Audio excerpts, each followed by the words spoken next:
Okay, so yeah, we're just going over some examples of your type project for your final project.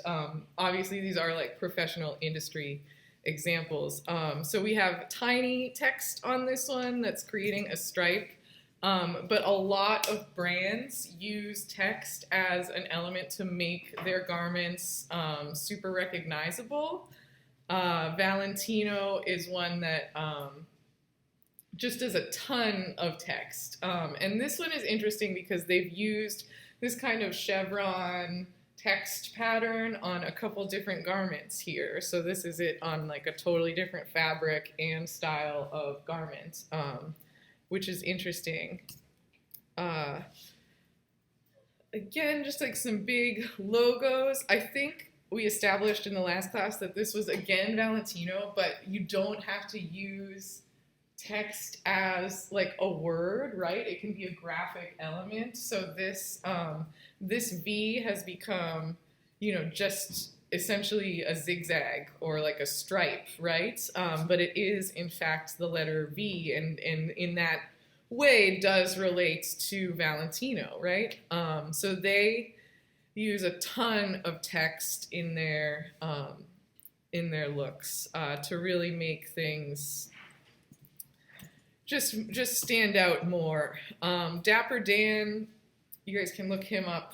We don't have a ton of pictures from him on here, but he works with all of the high-end brands and creates these like wild patterns just using their logos mostly. And most of his art is kind of centered, or his fashion is kind of centered around those textile designs. He's super interesting. I can't remember, I think this might be Burberry, but what's fascinating, we see this garment again in a minute, but this undergarment obviously just has text on it, like pretty graphically, but this overlayer is made up of like kind of a pleated fabric that has a stripe of text and then a stripe of a floral.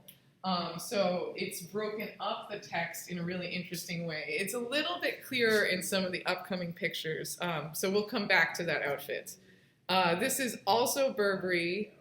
We looked it up, and it was 2018 Burberry, where they have taken their classic plaid and put the graffiti text as kind of like a transparent overlayer onto it.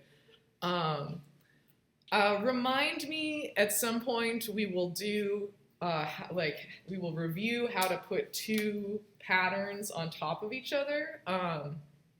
But this is super interesting, and it's really updating what is a super traditional shirt to something that's actually really graphic and modern, right? As compared to something which is just like super traditional. They're Burberry's in like this tiny logo of it as an all-over print. I might be getting confused between this class and another class, but at some point we have to make a logo. So what you could consider is making a logo for your own brand and having like your name or your logo be part of this, and kind of go for like that super high-end like luxury brand look where the logo is so important. So this is back to that Burberry garment, and there's a close-up of the fabric in the next slide, but can you guys see how like this is the letter D and it's broken up by this vertical stripe? I just think it's really interesting and pretty how they've broken it up. I went the wrong way. So there's a close-up of it where we have two different prints that have been, sliced into one another. So I guess my point is that the text doesn't have to be like the focal point of the pattern. There could definitely be other elements in there. This is incorporating florals. It's mixing styles, right? It's mixing like graffiti and really realistic flowers, and it's doing it in this like unique way. I love this look. And I think that must be what they're wearing underneath. Totally wild. I'm not sure who this is, but this is again mixing text in with like realistic motifs, right? So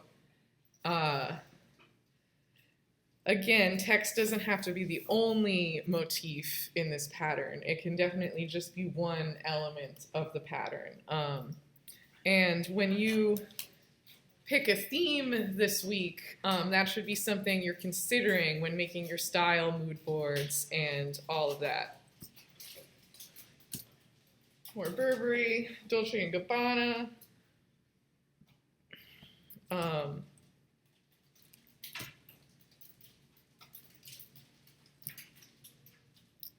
This is interesting because so this pattern is like making a square, which then when zoomed out looks totally different. Unless that's a different outfit, like this square is making a check when it's like when you're far away from it, but when you're zoomed in, it is in fact text, which is interesting. So that could be a unique way to play with the patterns. Again, these brands are using their logos to make these garments more than just pants, right? They're Dolce & Gabbana pants, and anyone who looked at it would know they were Dolce & Gabbana pants because they plastered their label over it like a million times. So it's making it more, special and luxurious. And that's the last look. So you're going to pick a theme. Your theme can be anything. It just has to incorporate text somehow into all of your patterns. And something I haven't hit this point yet on my notes. Next semester, I can't remember what class it is. I wish I had looked it up. I'm sorry. But next semester, you will be taking a sewing class, and for one of the projects, you will be getting fabric printed from this project. So you will be using text in your text projects next semester to make a final garment that then appears on the runway as a single. The idea is they used to require you to get just any pattern printed and make a garment out of, but the idea of using the text is for there to be some kind of subtle connection between each of your garments, and I admit it would still be very subtle. The way that people are going to harness the text is going to be completely different, but it's at least a small indication that you guys have all designed your own textile designs, and what they had found in the past when they just had you print any of your favorite textile designs is that they all looked like maybe you just bought the fabric on stage, right? There was nothing on stage to indicate that you had worked so hard to make the pattern. So you're all going to incorporate this project into a garment for next semester. So keep that in mind, okay? If you're a fashion major, obviously. If you're not a fashion major, I'm sorry. You're missing out. No. Okay, so does that make sense how we're going to use it next semester? For those of you who are fashion majors. I did have people last year just make a new print because they weren't into this project anymore, and I think that was allowed as long as the new print they made did have text in it. But I don't think that this text should be required to be English characters. I think it could be any kind of text, any kind of characters. I had someone in the last class ask me if they could use hieroglyphics, and I said that seems recognizable enough as a written language that it seemed like it completed the requirements, and I don't think it has to be. I don't think you all have to use the same thing, the same language even. So for your 2 mood boards, you're going to pick a theme, by next Thursday, you're going to pick a theme, and you are not allowed to change that theme after next week, right? So you want to be really sure that you like this theme and that you might even like it, in 7 weeks when this project is due, and then next semester when you have to make a garment out of it. So pick a nice, good theme. Maybe it has some meat to it, but it's not required that it have any kind of conceptual backing behind it. It just is. It is nice when you do have kind of a strong concept. But if you want your theme to be fruits, what am I going to do? Okay. Your mood boards are going to require some advanced research, they call it. And have you guys ever been on WGSN? So we have access to WGSN through, the library databases, and as long as you log on and create an account on the school computer here or in the library or whatever, you will then be able to log on your own laptops. But you have to use a school networked computer first.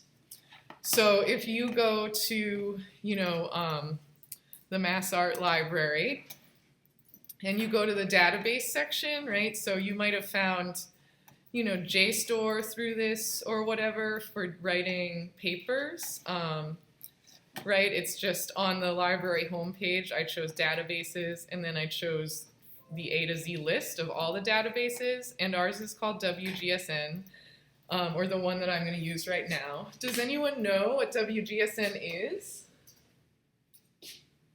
No?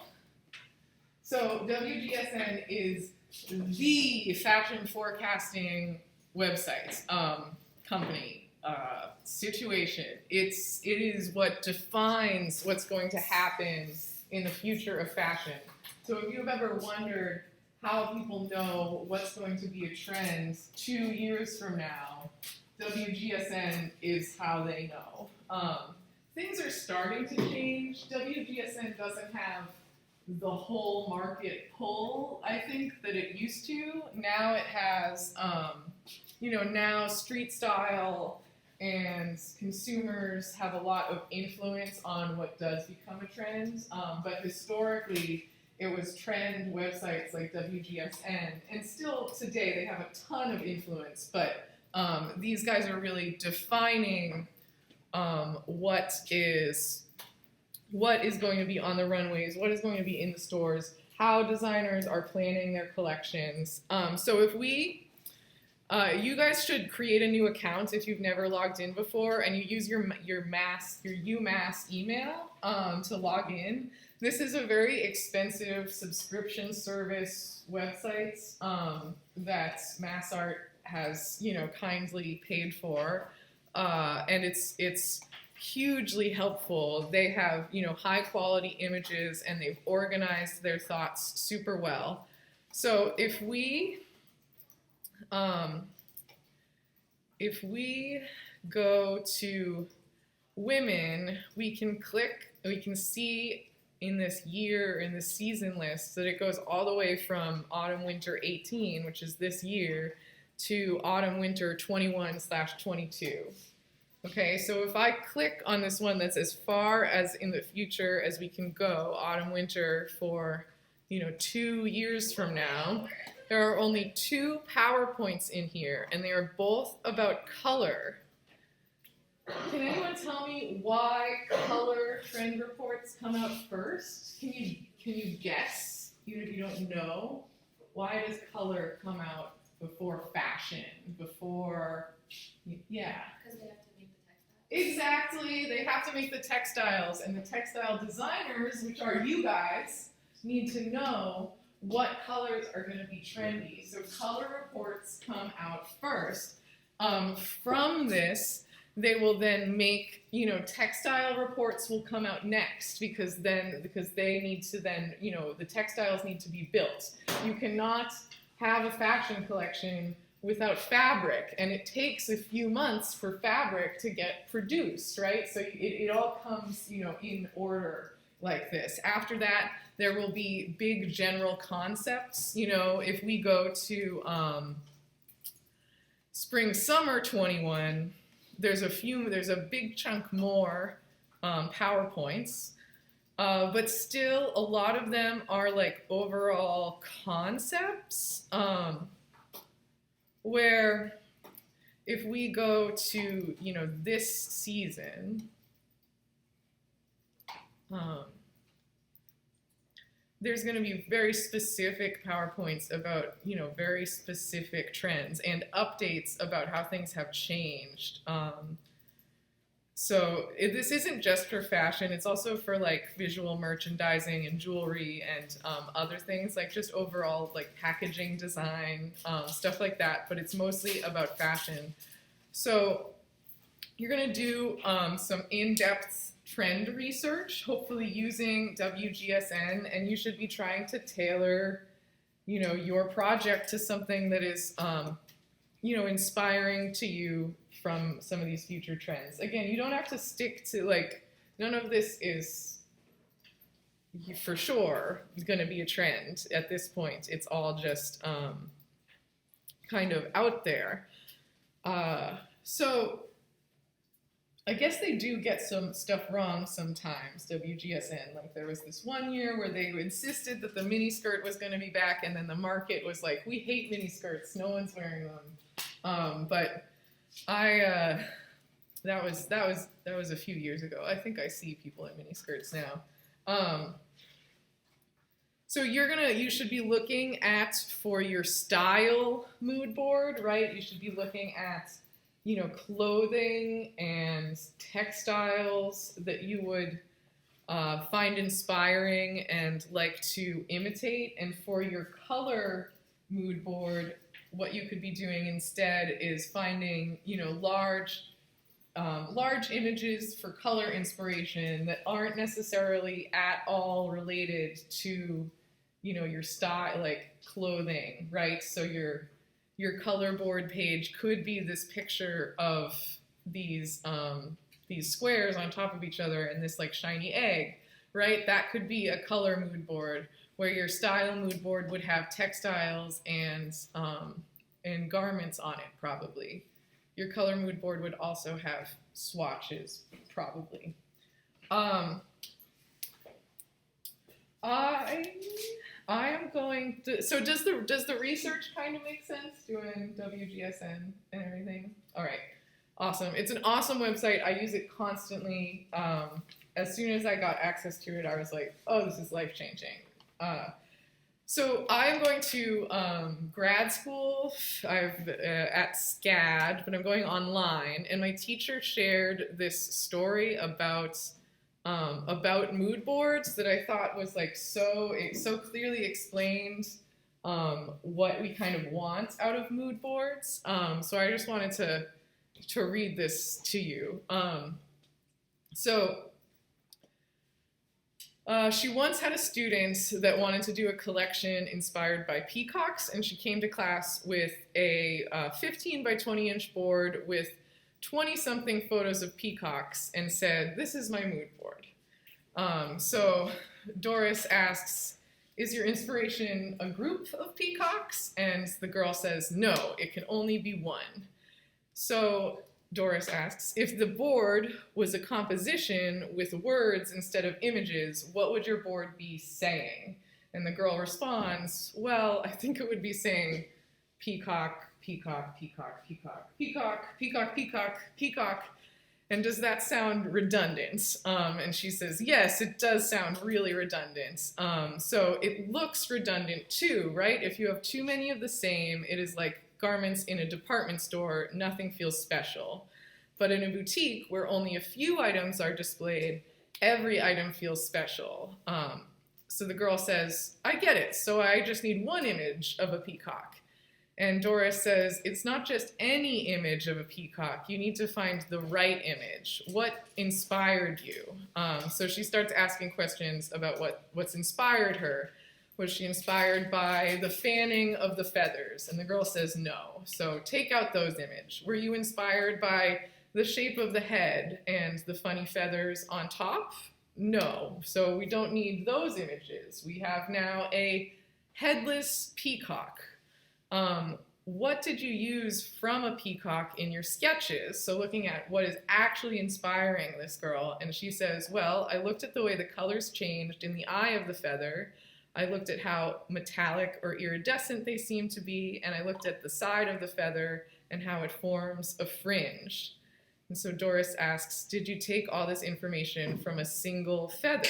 And the girl says, I guess I did. The thing that really attracted me was the color changes in the feather.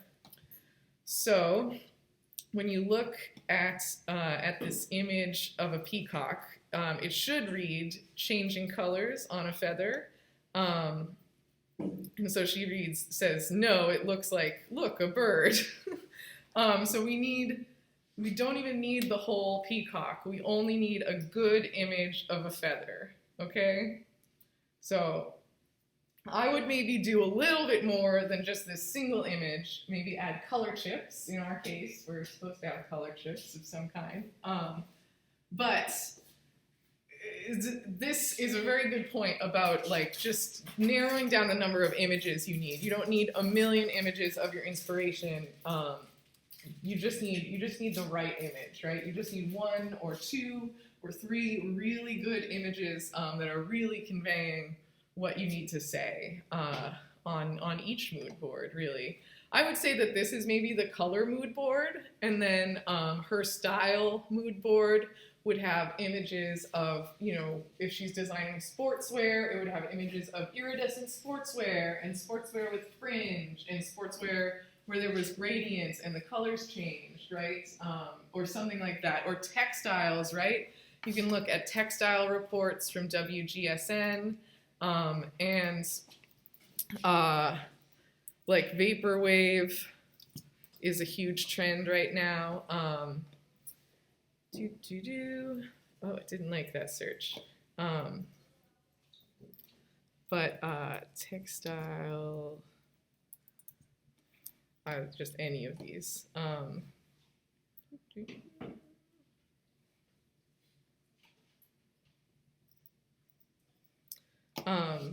Maybe, you know, this image, so these images would be incorporated into it, right? So you could look up, you know, images of textiles that you would imagine your patterns being applied to, right? Along with images of maybe garments. But again, it doesn't have to be busy. There doesn't have to be a ton going on. So does that make sense? Is your mood board going to have 25 images of peacocks? No. Okay. Great. So let's move on, I guess, from the mood boards, unless you have more questions about the mood boards, or 2 mood boards that are due for homework. Okay. We are going to go into a review then.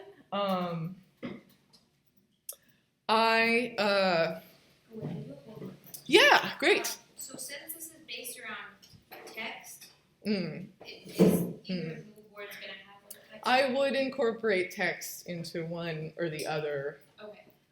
Yeah, I think it's tricky trying to choose a theme where you are limited into using text like this. So I did see, like, someone was going to use letters, right? Should we like show a font or something? Yeah, I would. Consider showing a type of font, right? If you're using handwriting, I would include handwriting on it. And which mood board would you? I know, that's what I'm trying to decide. Okay. I think either one, really. I would try to make it so that these mood boards still feel unified. Like, they should feel like they look good next to each other, even if they don't contain the same content, right? And I think using I think probably on the style board, I think that's where text is going to make the most sense, I guess, because that would be you showing the style of text that you want to use, but I don't think it would necessarily be out of place on the color board. Okay. I think whatever, I think you guys have gotten, you're getting pretty good at mood boards. And we will have time to adjust these before we have to print them. You don't have to print for next week. So you're gonna have time to incorporate feedback before you turn it in for the final project, right? Okay. Yeah, other questions? Okay. We are going to review a few things.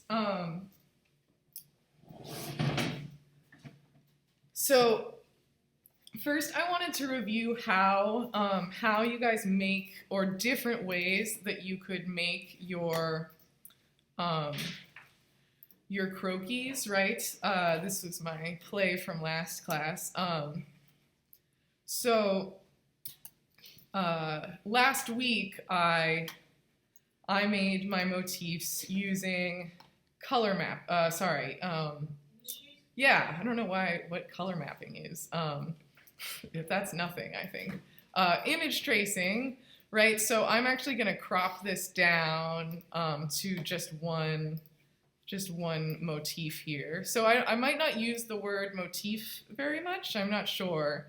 But when I say motif, I mean the artwork that makes up your pattern, right? So your motif is like this spell book, and then you turn that spell book into your repeating patterns. So there's my motif, and I want to turn it into vectors. Right now it's made of pixels, and if I made it any bigger, it would get blurry. So I'm going to come up here to image trace, and even if I just click on image trace, it's just going to turn it black and white, which is kind of the default setting that happens if you click image trace, I think. At least in this case it did.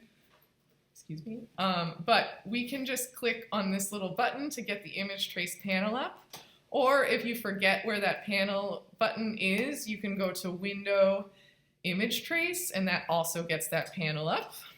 Now in this panel, the image trace panel, we can choose from different presets. So I can choose from, all of these different presets, but I'm going to try choosing 3 colors. That's probably not going to be enough colors though. And since it's so small, it's tracing a lot faster than it did last class. Yeah, so that doesn't have any of the green or red of the gems in it. So I'm going to up the number of colors and let it trace. And we are going to learn how to reduce colors today.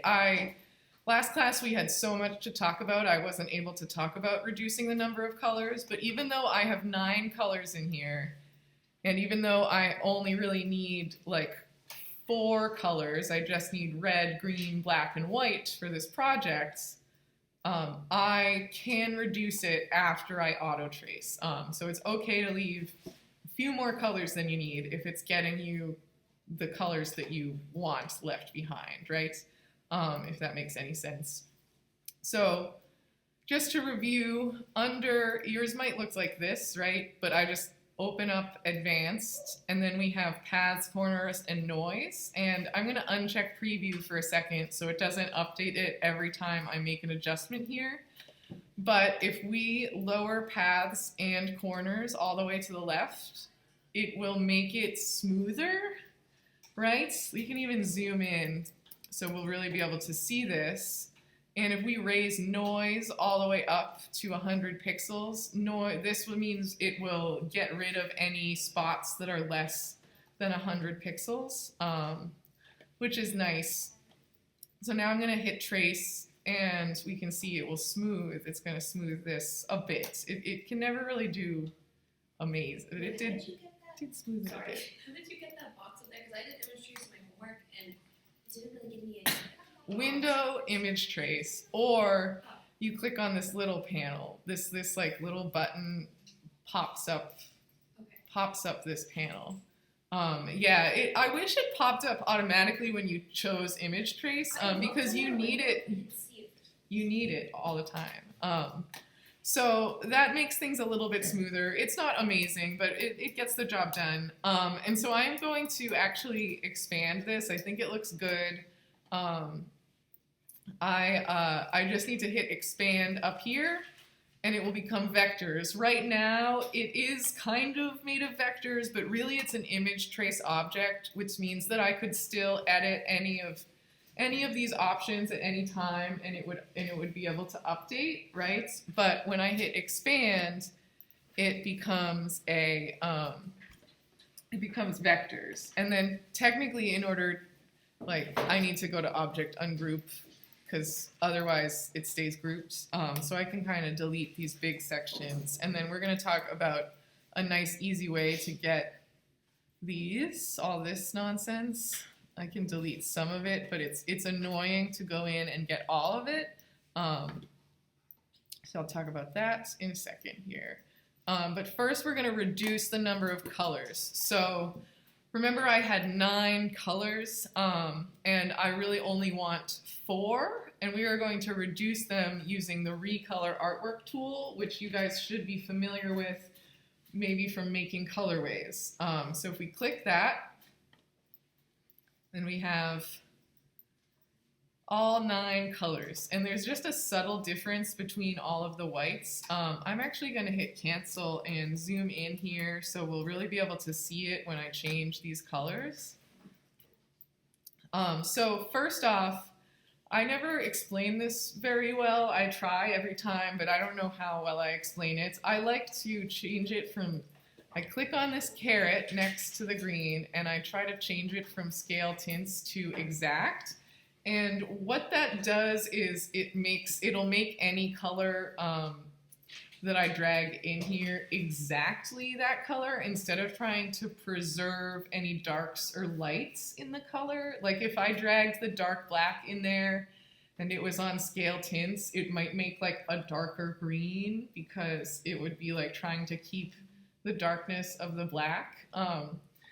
Anyway, let me show you what I mean. We are going to take, so that right now there are 3 different blacks, and we are going to just click on this big section and drag them into the darkest black. So now when I release, both of these colors are now this dark color. So if you watch the screen if you watch this E, while I drag this lighter gray into this one and release, this whole thing is going to change to black, okay? So it did look like this or whatever, and now it looks like this. So you're gonna do the same thing for all the whites. You're just gonna drag them all into one of the whites, and it gets confusing. Like, did I already drag that one? That kind of thing. But now all of the whites are the same whites, and all of the blacks are the same black. So really we only have 1, 2, 3, 4 colors, and that's what I wanted. So I'm gonna hit OK, and it's still got like all of these vectors, but now at least it looks a lot cleaner, and we only have 4 colors. We can still make the vectors neater though. We can union those vectors using the shape builder tool, like I've been talking about, or I've mentioned the shape builder tool before. But first we need to select everything of the same color, which is an option. I know some of you might not have found it, but if I choose this white and then I go to select same and choose fill color, this is going to select all of the objects that are that same color. So now we have all of that white selected, right? If I hit delete, that will be left over. But maybe I want to keep the whites. You know, I could make it a different color. So we can union them, again, like I said, using the shape builder tool. And you could do that by drawing through it like I have taught you. But You can also hold shift with the shape builder tool and it allows you to draw a square. So I'm holding shift, which I don't think I've mentioned this function. I'm holding shift and I'm going to click and drag a square around it and release. And now it's all one shape. And that's nice because then we could easily select, the whole shape. And I just need to send it to back to get the text back. So we have that. And then as far as cleaning up the edges go, I want to use the eraser tool. So I am again going to I'm going to choose a white section and then go to select same fill color, and it selects all the whites. And then I'm going to grab the eraser tool. And the eraser tool, we could double click on the tool to adjust the size of it smaller or larger, just like a lot of tools have that function. With the eraser tool though, we are just going to erase all of these stray pixels, points. And all of the white that is around the edge awkwardly, we're just gonna drag our eraser tool over that, and because only the white was selected, it's leaving behind the black and just getting rid of the whites.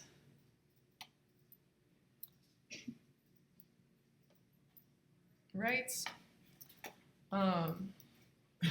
So this can, this has the potential for really speeding up any cleanup process, which is kind of the hardest part about using auto trace is how messy the objects get.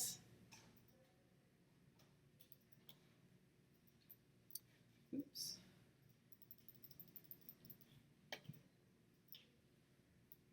Okay, so that is one option. Obviously, you have a ton of options. And we are going to go over a few more here. So that was image tracing. I am now going to talk about the paintbrush tool and the pencil tool. And actually, right now my toolbar, I just want to bring your attention to this function. If you click on your toolbar and click on these like 3 little dots, and then you go up to the top right-hand corner of the panel that shows up, and you click on the 3 little dots again with 3 little lines this time, we can choose between a basic toolbar and an advanced toolbar. And with some of you, I have found this before, that like I will have tools up here that you won't, or your tools will be in different places. And it's because of these 2 different toolbars. So the basic toolbar has a lot fewer tools. It's much more straightforward. So I just wanted to talk about these 3 tools, which on the basic toolbar, they group them together. On the advanced toolbar, these aren't grouped together. They're in different spots. What do you guys use to draw? What's your favorite drawing tool in Illustrator? Who just shouts some things out? Pencil tool, blob brush tool, okay, paintbrush tool, yeah. So these 3, I just want to nail down like just some of the differences between them. They are kind of the easiest way to draw, and they're also super compatible with, drawing with your surfaces, your Wacom tablets, those kind of things. So the pencil tool is the most basic. It draws essentially just lines, and then you have to apply any kind of fill or color to them. It can create closed shapes. I left this open, but just like the pen tool, it gets that little slash mark next to it when you're going to continue a line, and it gets a circle next to it when you're going to close a line, right? So I can come around and come back to the beginning, and I'm looking for that circle, and when I see that circle, it's going to close. It does allow you to change its accuracy, so if you want it to be super, super smooth, you can turn it all the way to the right. And then no matter how like wavering my hand is when I'm drawing, it smooths it out. Or you can have it be, I'm just double clicking on the tool to get to these options. You can have it be totally accurate, and then the waviness of my hand as it goes down is going to become apparent. So those would just need, stroke color put on them, and we would be able to see them. So that's the pencil tool. It's nice right in the middle, but it's nice to know that option. So then we have the paintbrush tool. The paintbrush tool is super similar to the blob brush tool, except that it will put a stroke on it. So we can draw a heart with it, and it automatically has that color on it. You don't want to use the paintbrush tool to fill anything in. So if I were to, I can zoom in and draw a heart and then fill it in with the paintbrush tool. This is it's like inappropriate because it is going to leave so many vectors, right? And that's messy. And it wouldn't act like you would expect it to in a lot of different ways. So that is what the blob brush tool is for. So if you choose the blob brush tool and you draw a heart, or whatever you're drawing, it will make a nice closed shape, right? So we have a closed shape. And as long as we are using the same color with the blob brush tool, it will keep adding to this when I start drawing with it. Okay, so it just expanded that. So now you can just keep adding to it with more color. You don't have to keep your mouse button held down the whole time. It'll totally keep working. This is great for like quickly adding, overlayers or like shadow layers or texture onto objects, right? If we chose a different layer, we could put some texture onto the bottom. Maybe this is a petal and it has it's like a flower petal and it has all this texture in it. There are also all sorts of options for the blob brush tool, including how smooth and accurate it is. But then there's also the size. So like I can make it a lot bigger if I need to do something huge. Right? And this is now one shape. So those three tools are super handy. I also use the shape builder tool frequently, especially for super graphic stuff. If I draw two circles, I can very quickly make a crescent moon using the shape builder tool. I have to have these two selected, and then I just hold Alt while I click on these, and it subtracts them from the shape. You can also use it to add on to the shape. So maybe my moon has dinosaur spikes, I'm not sure. But we can, as long as we have them all selected, when we switch to the shape builder tool, we can add all of those together. And it's a nice, easy way to make slightly more complex shapes. And of course, these could then be edited, with the direct selection tool to look however you wanted. There is one more tool that I have not talked about very much, which is the shaper tool, the shaper tool, which is different than the shape builder tool. So in order to find it, I had to go to the advanced toolbar. So under edit toolbar way at the bottom, and then I go up to the top corner of this menu and I can choose advanced toolbar, and now I have more tool options.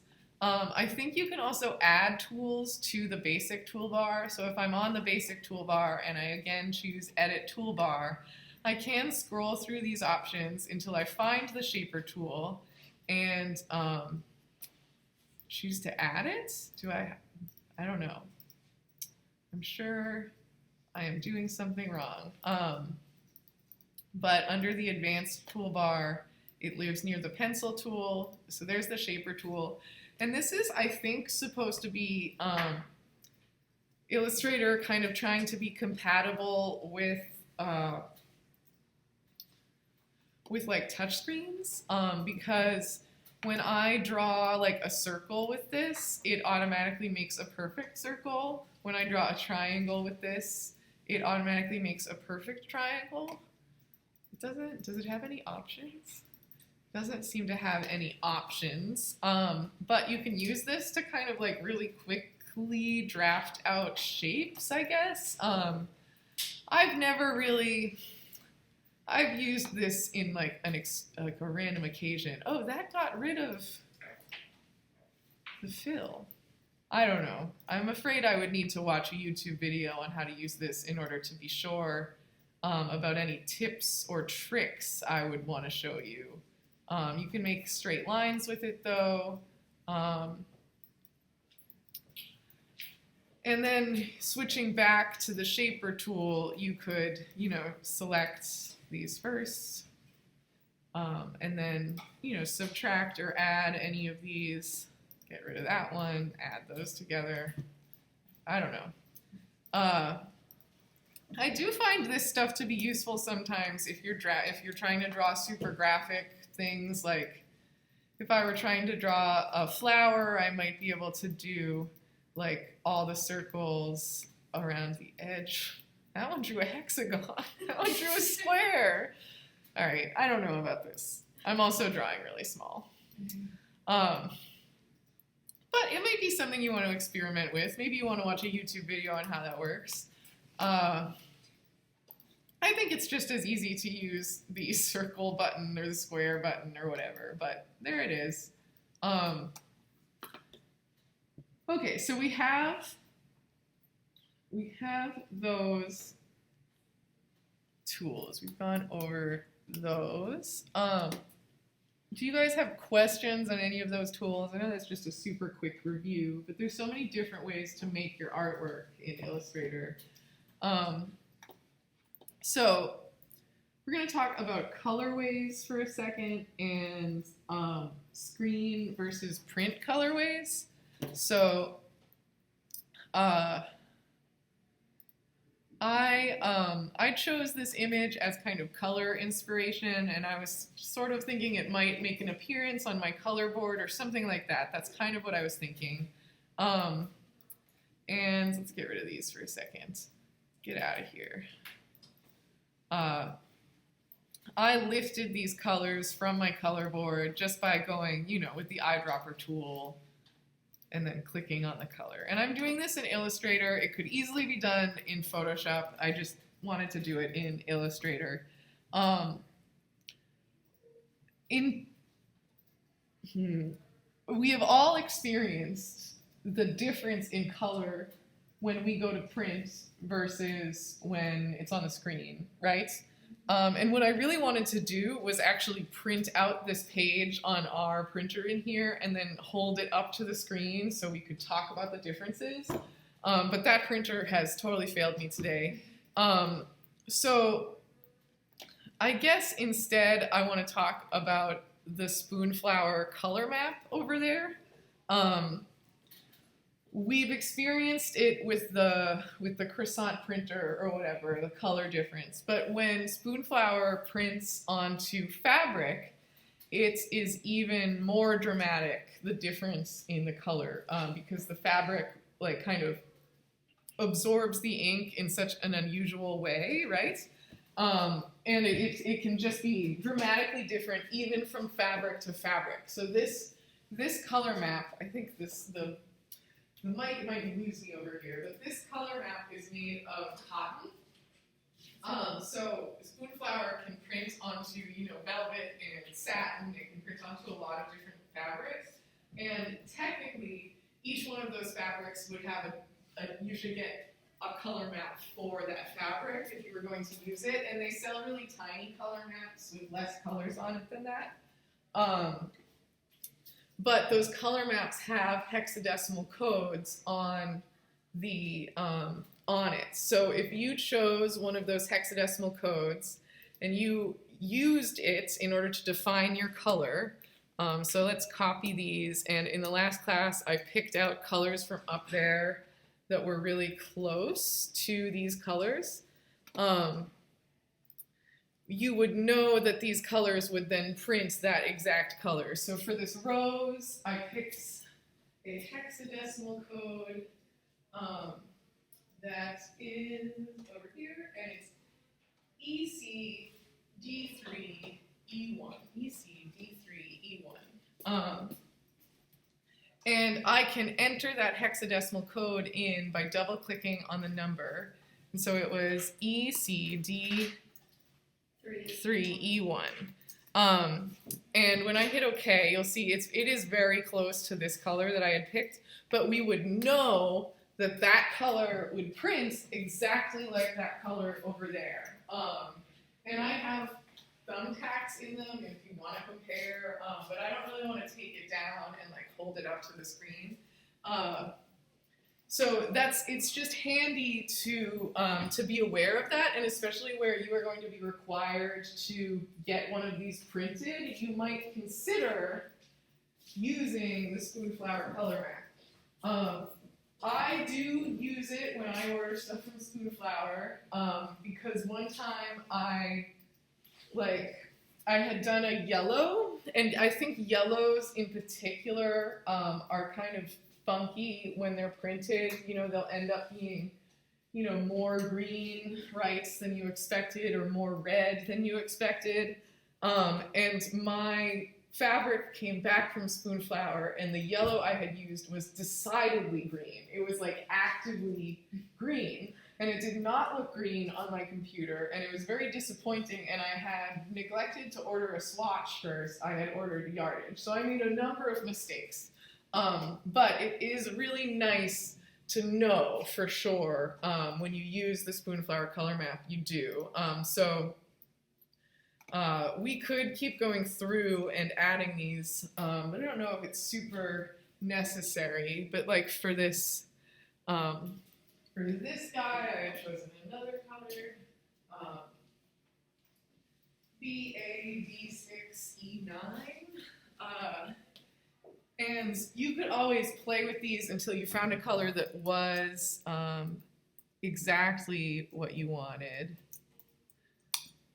But I'm getting pretty close, just like eyeballing it. At least on my screen, they're looking pretty close.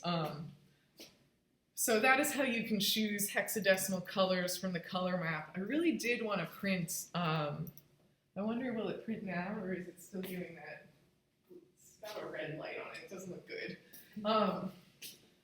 So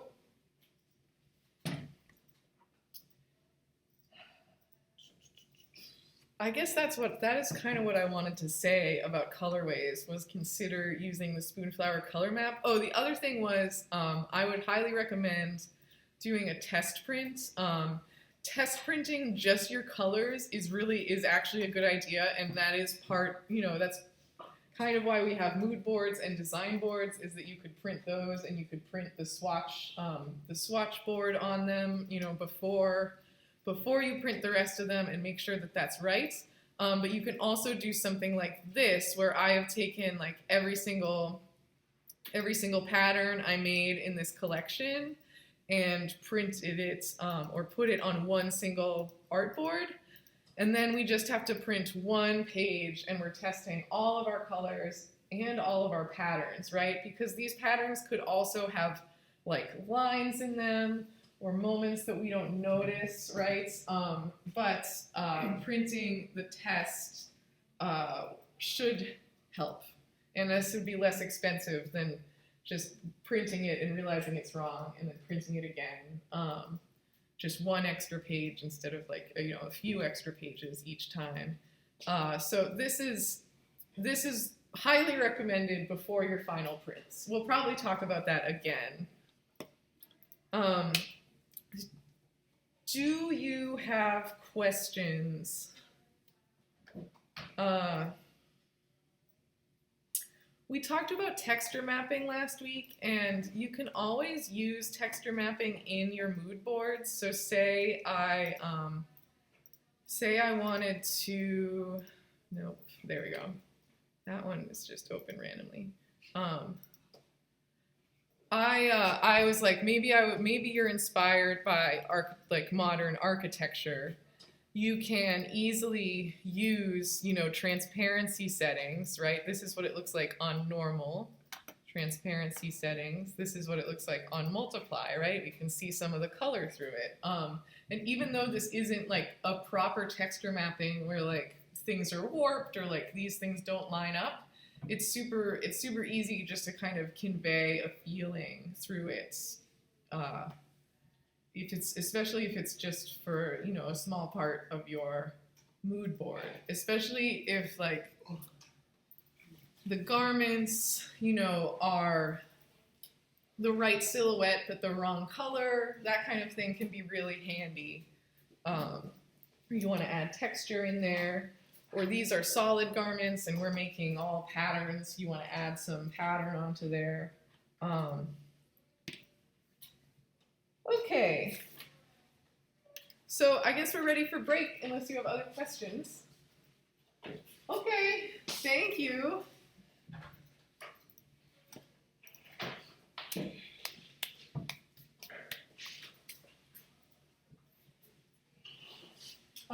Break until 3:35.